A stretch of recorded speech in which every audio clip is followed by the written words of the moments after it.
Meu querido, eu queria convidar você a abrir a sua Bíblia lá na carta de Pedro, segunda carta de Pedro, no capítulo 1. Nós vamos ler do versículo 1 até o versículo de número 4. No mês passado, eu havia falado aos nossos irmãos que Deus tem falado muito ao meu coração a partir desta carta, e eu falei que iria compartilhar com os irmãos algumas coisas a partir desse sermão expositivo. E pedi aos irmãos, inclusive, que tenham paciência e perdão pelo meu egoísmo de querer que vocês ouçam aquilo que Deus tem falado comigo. Mas tem sido muito forte essa questão. E nós começamos a falar sobre esta realidade, começamos a apresentar isso. Falamos os 3 primeiros versículos e hoje nós iremos falar o 4º versículo. Mas eu queria ler o contexto para a gente lembrar, porque nós tivemos 2 semanas sem a exposição deste texto. A primeira semana, o primeiro domingo desse mês foi Santa Ceia, e nós estamos introduzindo um tema sobre Santa Ceia.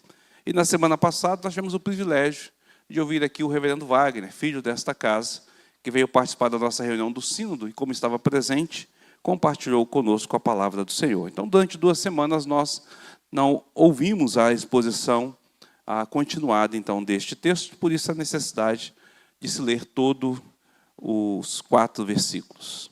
Eu vou ler, gostaria que os irmãos acompanhassem a leitura. Nos diz assim a palavra do Senhor. Simão Pedro, servo e apóstolo de Jesus Cristo, aos cristãos que conosco obtiveram fé igualmente preciosa na justiça do nosso Deus e Salvador Jesus Cristo. Graça e paz vos sejam multiplicadas no pleno conhecimento de Deus e de Jesus nosso Senhor, visto como pelo seu divino poder nos tem sido doada todas as coisas que conduzem à vida e à piedade, pelo conhecimento completo daquele que nos chamou para a sua própria glória e virtude, pelos quais nos têm sido doadas as suas preciosas e muito grandes promessas, para que por elas vos torneis coparticipantes da natureza divina, livrando-nos da corrupção, das paixões que há no mundo. Oremos mais uma vez. Deus Santo, eis a Tua palavra diante dos nossos olhos, tão viva e poderosa, tão rica e verdadeira. Fala aos nossos corações e nos instrua, segundo o Teu proceder, segundo o Teu querer, em nome de Cristo Jesus. Amém. Como eu tenho feito todos os domingos, eu agora vou dar instrução às nossas crianças para que elas possam acompanhar e assim fazer o desenho sobre a mensagem que a gente vai estar falando. Então eu peço aos irmãos que fiquem em espírito de oração enquanto eu as instruo. Eu queria convidar as crianças a virem aqui. Todas as crianças a virem aqui com o pastor, porque eu vou dar a instrução para vocês, ok? Muito bem. Fica de frente para mim. Fica de frente para mim que fica mais fácil de vocês fazer. Você já está desenhando, Isaac? Eu nem falei que é para desenhar. Vocês também?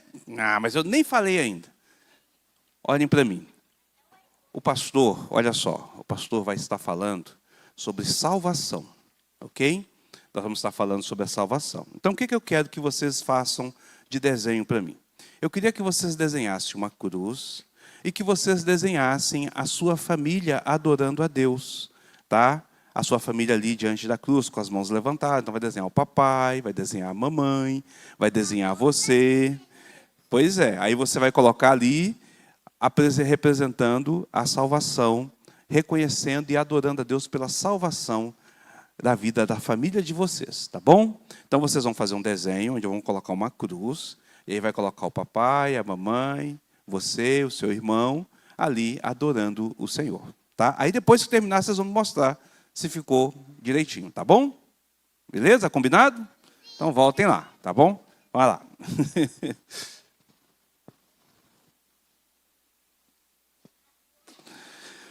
Como eu disse às crianças, nós vamos estar continuando falando, e o tema aqui que é falado, aquilo que Pedro está abordando, é sobre a inigualável qualidade de vida que Deus concede aos seus eleitos. Pedro começa aqui, nesta carta, dizendo e apresentando a si mesmo como aquele que é o apóstolo do nosso Senhor, um servo fiel ao Senhor. Então ele se apresenta de forma humilde e, ao mesmo tempo, também chama para si a autoridade daquele que foi enviado por Cristo. Ele escreve essa carta e ele coloca o seu título de forma genérica. Ele diz: aos que obtiveram fé igualmente conosco. Eu havia dito aos nossos queridos irmãos que isso é maravilhoso, porque nós podemos nos apropriar desta carta, porque nós obtemos a mesma fé que Pedro também obteve. A gente sabe que ele está escrevendo por aqueles que foram dispersos na diáspora, mas ele resolve não classificar cada um, e a carta que é geral se torna ainda mais geral, e isso é algo maravilhoso. Pedro então começa a dar a cumprimentar os seus irmãos, né? E a intenção dele aqui é falar em relação aos falsos mestres, a orientar a igreja sobre uma vida piedosa que não é feita pelo esforço humano, nem é conhecida, não é reconhecida ou conquistada a partir de um conhecimento místico, mas antes ela é uma doação divina, ela é uma dádiva do Senhor para a vida daqueles que foram eleitos, escolhidos. Então Pedro escreve essa carta aqui não para o mundo geral, não para o não convertido, não para o ímpio, mas para aqueles que servem e reconhecem o Senhor. Nós também dizemos que Pedro está com pressa. Com cerca de um ano ou pouco mais de um ano após a Escritura, Pedro então é morto. A tradição nos diz que ele é crucificado de cabeça para baixo. Ele sabe disso. O versículo 14, ele vai dizer que está pronto para deixar o seu tabernáculo, ou seja, está pronto para morrer nesse período. Pedro, então, nesse período, começa a orientar a igreja sobre essas verdades. E aqui, nesses 4 versículos que nós lemos, após a sua introdução, após ele apresentar, após ele fazer o seu cumprimento, por 2 vezes, Pedro usa a expressão: nos têm sido doadas. Observe versículo 3 e versículo 4, que indica uma ação realizada no passado, aplicada no presente, que continua em nosso futuro. Que dádivas são essas? No versículo 3, Pedro vai dizer que são todas as coisas que conduzem à vida e à piedade, isto é, tudo o que é necessário para um viver santo, para uma vida de santidade diante do Senhor. Então nós temos aqui uma referência direta aos meios de graça, a oração, a leitura e meditação da palavra, a comunhão dos santos, os sacramentos. Pedro vai dizer, tudo o que é necessário para que a gente tenha uma vida de fé, ela é dada, para uma vida de santidade, ela é dada, está diante de nós. Essas coisas foram doadas para que a gente então possa viver um viver santo. Em outras palavras, cada um de nós, cada cristão genuíno, cada crente verdadeiro, pode e deve de buscar um viver santo, íntegro, diante do Senhor. Queridos, não há desculpas para que você viva uma vida medíocre. Não há desculpa para que você viva uma vida pequena, insignificante diante de Deus. Porque tudo o que é necessário, 100% do que você precisa, já está providenciado, está à sua inteira disposição. Foram doadas, todas as coisas foram doadas. Então está à inteira disposição de você. Então agora Pedro, após falar sobre essa realidade, ele continua. E no versículo de número 4, ele vai dizer que Deus, em Cristo Jesus, ele cumpriu, ele cumprirá, ele cumpre tudo o que foi prometido ao longo da história. Tudo está, então, diante dele. Observem, meus amados, que a centralidade do versículo 4 são as promessas. A centralidade de todo o versículo está nas promessas de Deus. O que é uma promessa? Nosso dicionário define promessa como sendo um tipo de juramento, um comprometimento, uma penhora da palavra, seja ela de forma verbal ou escrita, na qual aquele que promete se compromete a dar ou fazer alguma coisa. Ele está empenhando a sua palavra, ele está se comprometendo a realizar alguma coisa, a fazer alguma coisa. Uma promessa ela pode ser cumprida ou não. Isso dependerá de quem a fez, das circunstâncias da promessa e de outras coisas mais. Mas o fato é que uma promessa aponta para um compromisso que é feito no passado em direção a um futuro. Tá certo? Eu prometo que isso irá acontecer. Pedro então nos diz que no passado Deus fez promessas. Essas promessas não são quaisquer promessas. são promessas preciosas, isto é, de valor inestimável, incalculável. Pedro diz, então, que essas promessas de valor incalculável, de valor inestimável, essas promessas são dadas, são doadas a nós, ou então elas foram cumpridas pelo parte do Senhor para com as nossas vidas. Mas Pedro vai um pouquinho a mais. Pedro não diz apenas que essas promessas são preciosas, como se precioso não fosse já extraordinário. Pedro vai dizer que essas promessas também são muito grandes. E é interessante a gente observar isso, porque um diamante pequeno, aí um pouco maior que a cabeça de um alfinete, ele pode ser precioso, mas um diamante maior, ele é mais inigualável. Ele tem um valor ainda maior, mais substancial. Assim, então, Pedro vai adjetivar as promessas de Deus como sendo muito grandes, ou grandiosíssimas, imensuráveis. A pergunta, então, que nós temos que fazer quando olhamos para essa realidade: que promessas são essas? Que promessas são essas? O que é prometido por Deus, que tem tamanho valor, que é imensurável em seu valor, que é inigualável em seu valor, a qual nos é doada, a qual nos é entregada, nos é dadivada? Queridos, não há promessa de maior grandiosidade que vá além da eternidade com Cristo, da salvação já iniciada e ali revelada inicialmente em Gênesis 3,15, como nós vimos pela manhã, na qual os teólogos então chamam de proto-evangelho, e que vai se revelando ao longo da história do Antigo Testamento, e vai se mostrando cada vez maior, e mais presente, e mais real, e vai tendo um significado cada vez maior, até que ela culmina na plenitude dos tempos com a revelação máxima de Cristo Jesus, o Emanuel, o Deus conosco. Aquele que dá a vida pelos pecadores, para os remir, para fazer dele um povo santo, de propriedade exclusiva de Deus. Esta é a promessa das promessas. Nela está contida todas as demais promessas que esse soberano Senhor faz. Nela a vida, nela a paz, a alegria, a descanso, a realização, a santificação. Essa é a promessa das promessas. Mas essa promessa ainda não está totalmente cumprida. Ela ainda não está no seu ápice. Mas ela já está, por parte de Deus, direcionada e dada a nós. Então, quando você olha para o Antigo Testamento, você vai ver que Deus promete salvar o seu povo. Promete enviar o seu Salvador, o descendente da mulher. Promete que deveria de vir de uma virgem. Promete que ele seria o próprio Emanuel, o Deus conosco. Promete que ele levaria sobre si as nossas dores, as nossas enfermidades. Tudo isso vai sendo revelado ao longo do Antigo Testamento.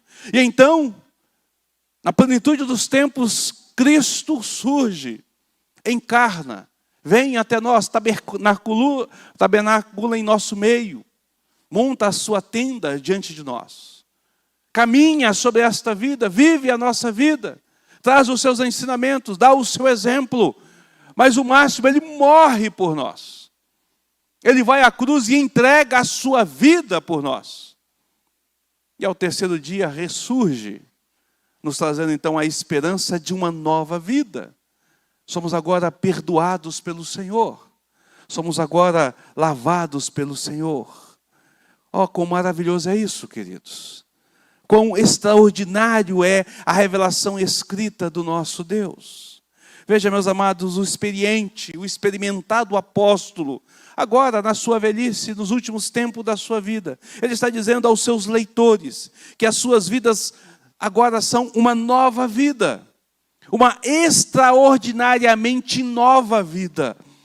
Pois tudo o que foi prometido ao longo da história foi, está e será cumprido em Cristo Jesus. Para que agora, no presente, ele continua: vos tornei coparticipantes da natureza divina. Deus promete e cumpre. Observe como o versículo se desenvolve. Pelas quais nos têm sido doadas suas preciosas e muito grandes promessas, para que por elas vos torneis coparticipante da natureza divina. Pedro não está dizendo aos seus leitores que eles vão fazer parte da divindade. Pedro não está dizendo que nós seremos pequenos deuses, como muitas heresias têm pregado. Pedro faz uso aqui da linguagem helenista, ou seja, da filosofia grega, para afirmar uma verdade bíblica. Nós não podemos perder de mente de que Pedro está aqui combatendo os falsos mestres. Então ele vai usar da filosofia grega, da expressão da filosofia grega, para afirmar uma verdade. O que Pedro quer dizer quando ele diz que nós somos coparticipantes da natureza divina? Através das promessas em Cristo, você recebe a santidade de Deus. Em outras palavras, Deus cumpre a promessa de nos salvar da condenação eterna através de Jesus, ou pela obra de Jesus Cristo. Aquele que é o juiz. Então Deus, como juiz, Ele não apenas nos justifica, mas Ele também nos adota em sua família. Saímos do tribunal, agora não apenas como absolvidos, mas nós saímos do tribunal como adotados. Nós não apenas não recebemos a condenação dos nossos atos, porque Jesus pagou, mas nós agora somos filiados ao Senhor, diante da sua justiça, da sua grandeza e da sua graça. Aquele que deveria nos sentenciar à morte é o mesmo que nos adota como filho. Consegue entender isso, querido? E por causa da justiça de Cristo, é por causa dessa justiça, a Ele imputada, é que nós agora fazemos parte da vida ou da realidade eterna com Deus. No entanto, mais do que isso, eles são filhos também por natureza. Por quê? Porque essa nova natureza, essa nova criação, ela não nasce da carne, mas é nascida da água do Espírito, como Jesus diz lá para Nicodemos: importa-vos nascer de novo. O que nasce da carne é carne, mas o que nasce da água e do Espírito, essa é a nova criatura. Essa é a nova natureza que nós temos. Ainda que estejamos neste corpo pecaminoso, ainda que estivemos neste tabernáculo que é contaminado, o Senhor nos dá tudo o que é necessário para que a gente possa caminhar diante dEle em santidade. Ele nos prepara e nos renova com o poder do Teu Santo Espírito, que agora passa a habitar em nossas vidas. Quão maravilhoso é isso, queridos! Quão grandioso é isso! É a promessa de Deus se cumprindo sobre nós. Tudo isso para que aqueles a quem Pedro escreve, os que convosco obtiveram fé igualmente preciosa na justiça do nosso Deus e Salvador, Jesus Cristo, enquanto caminham neste mundo, em direção ao lar celestial, à consumação dos tempos, seguissem suas jornadas livres da corrupção das paixões que há no mundo. É assim que ele vai concluir: pelas quais nos têm sido doadas as suas preciosas e muito grandes promessas, para que por elas vos torneis coparticipantes da natureza divina, livrando-vos da corrupção das paixões que há no mundo. O Senhor já fez tudo o que é necessário para que o seu povo siga em santidade para a mansão celestial. Toda a obra é do Senhor.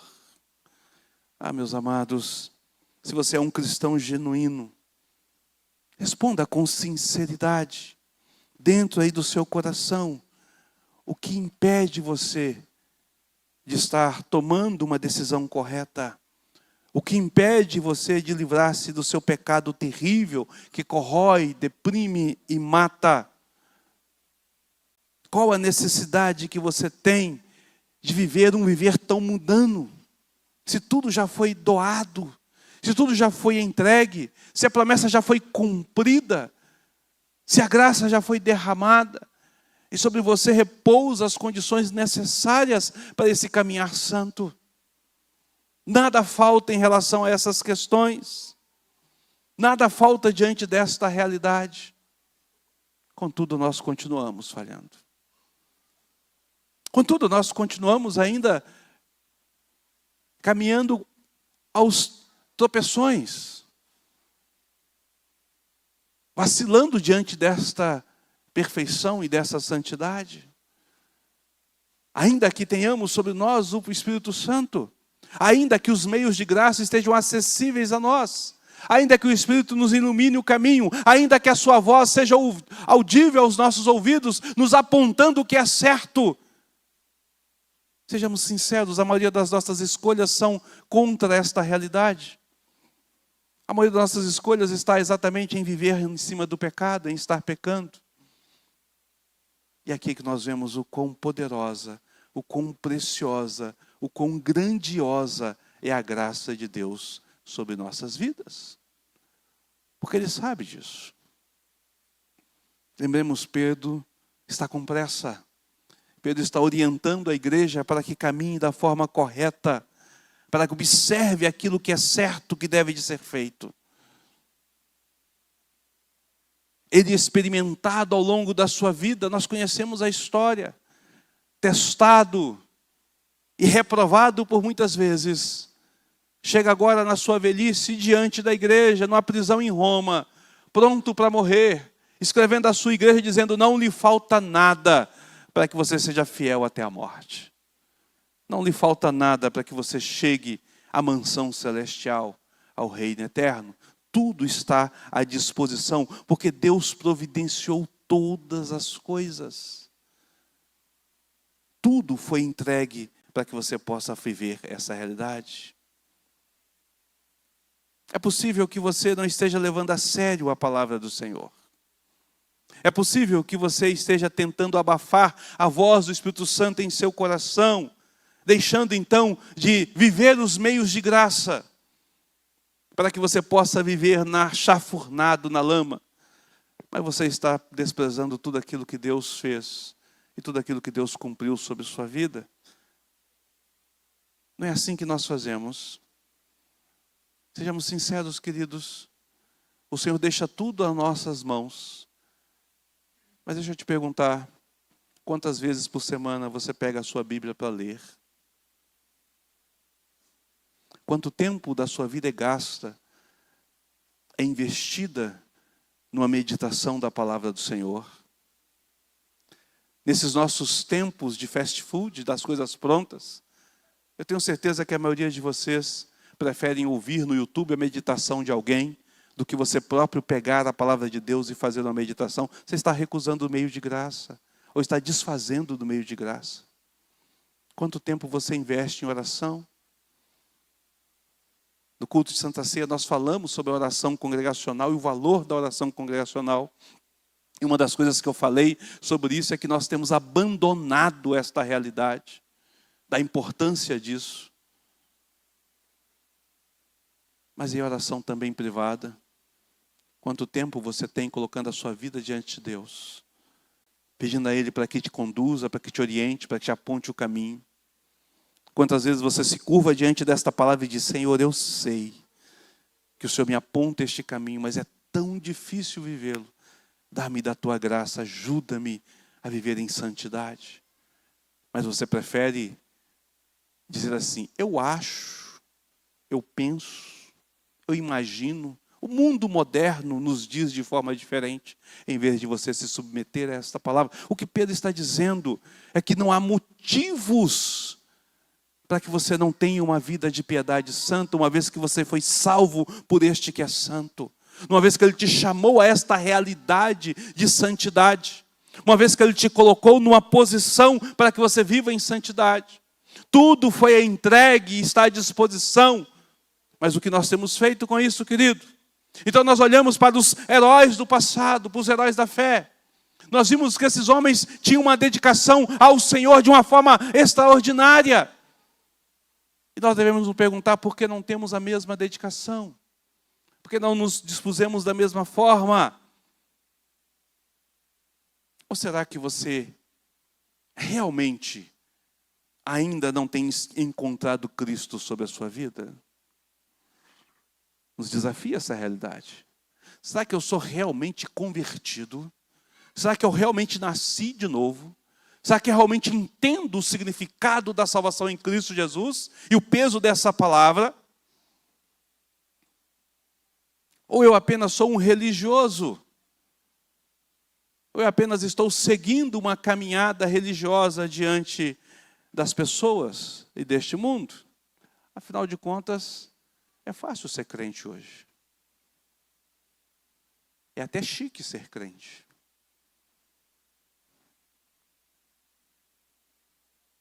Qual é a nossa realidade diante do Senhor?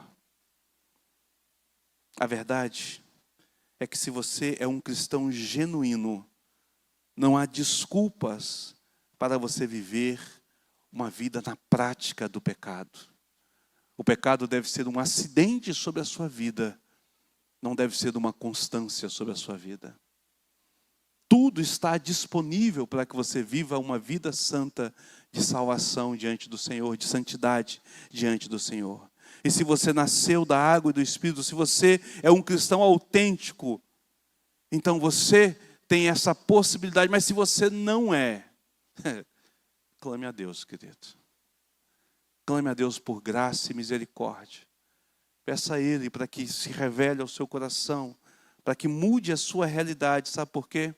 Porque a única coisa que lhe resta é o lago de fogo e enxofre, é o inferno eterno. A gente não pode brincar com as coisas do Senhor.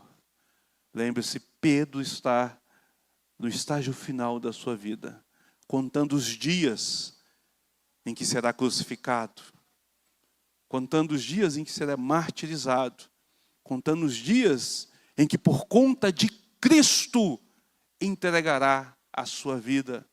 Ele diz: Deus cumpriu a sua preciosa e muito grande promessa para comigo. O Senhor me deu tudo o que é necessário para que eu caminhe este momento, para que eu siga com a minha cruz, para que eu termine a minha jornada, porque a grande dádiva, a beleza maior não está neste mundo. Ela está na eternidade, na mansão celeste, na qual estarei habitando. Esta deve ser a nossa motivação como cristãos de caminhar neste mundo. Isso deve ser aquilo que governa as nossas vidas e as nossas decisões. Isso é aquilo que deve estar diante de nós. Somos salvos, lavados, remidos, comprados por um valor imensurável. Fomos adotados como filhos. Temos uma mansão celeste a habitar. O que mais me interessa neste mundo? O que mais importa neste mundo? O que mais vale neste mundo? Tudo está conquistado, está pronto para a consumação. Perceba isso, queridos. Observe, Pedro não está dizendo que Deus irá cumprir as suas promessas, mas ele diz que cumpriu porque elas já foram dadas a nós. Elas já foram entregues para as nossas vidas e tudo está preparado para vivermos livres da corrupção, das paixões que há no mundo. Que Deus possa derramar da sua graça sobre nossas vidas. Que venhamos a refletir sobre a nossa realidade em Cristo e buscar essa santidade, viver essa santidade para a sua glória e para a sua honra. Então eu gostaria de encerrar fazendo a seguinte pergunta para você que está aqui nesta noite. Você é realmente cristão? Você genuinamente nasceu de novo? Diante dessa resposta em seu coração, o que você fará com isso? De que forma caminhará o seu dia? Que Deus derrame da sua graça e misericórdia sobre nós. Vamos orar?